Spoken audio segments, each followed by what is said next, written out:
What do you consider a student with disabilities? I guess that would be someone that requires a little more help to get by, whether that's like just with reading or extra test taking time, that kind of thing. Okay. What do you consider a student with disabilities? What do I consider a student with disabilities? I suppose it could mean somebody who has a problem with an arm or a leg or whatever, but it doesn't normally mean that. It could be a person who's in a wheelchair. Could be a person who's got a problem with eyesight or hearing. Could be, most commonly, it's a person who's got ADD or some other psychological condition, which sometimes the student tells me about and sometimes the student doesn't. This is so awkward. I guess someone who needs like special not treatment, but I don't know. I don't answer that.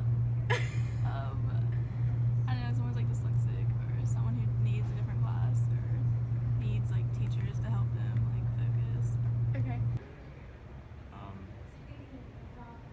Probably just a student that needs a little bit more help than others, a little bit more time Okay. to do their projects, tests, whatever they need to get. What is a student with disabilities? A student with disabilities is someone who learns differently than other people. What do you consider a student with disabilities? A student with disabilities is a student whose personal characteristics, something about themselves, something about their body, mixed with something in the environment creates a barrier. So it could be, for example, a student who uses a wheelchair is facing a barrier in the environment because there's not a ramp. But there's a lot of types of disabilities, so it could be a student with a psychological condition, it could be a student with a learning disability.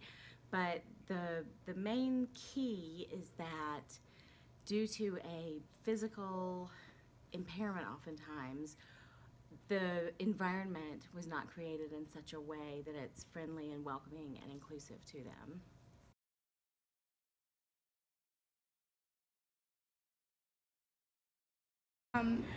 Do you have any or ever had a student with disabilities in your classes? Yes. Yeah. What is your experience with that? It's not really much different than having anybody else in my class. Okay. Really.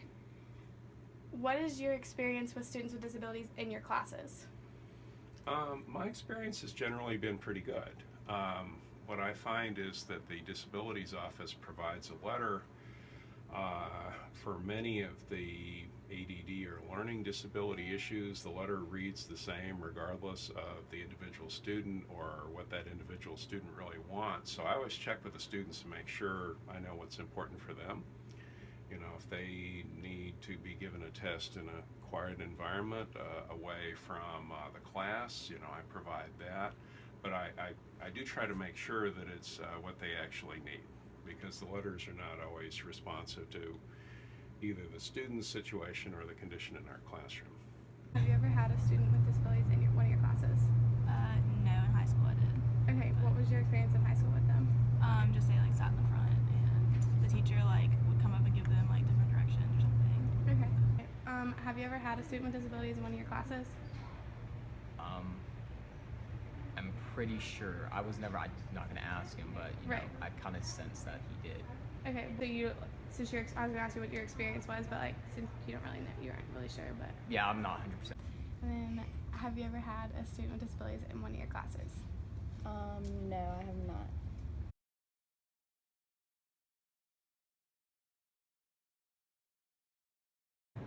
And what do you like? Do you think that they should be separated in their own classroom? They should like have just students like them, or do you think they should be integrated into the mainstream classrooms? I definitely think they should be in class with everyone else. How come? Because they can learn in the same way that we learn. It's just maybe sometimes it takes them more or a different way to understand the same stuff. Okay. Yeah.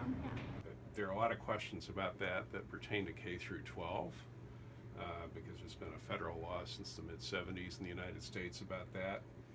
And some of the issues they're dealing with there, like severe emotional disturbance and so on, I would not necessarily recommend be handled that way myself. at the college level, that's not a worry for me. I just need to find what works best for the student.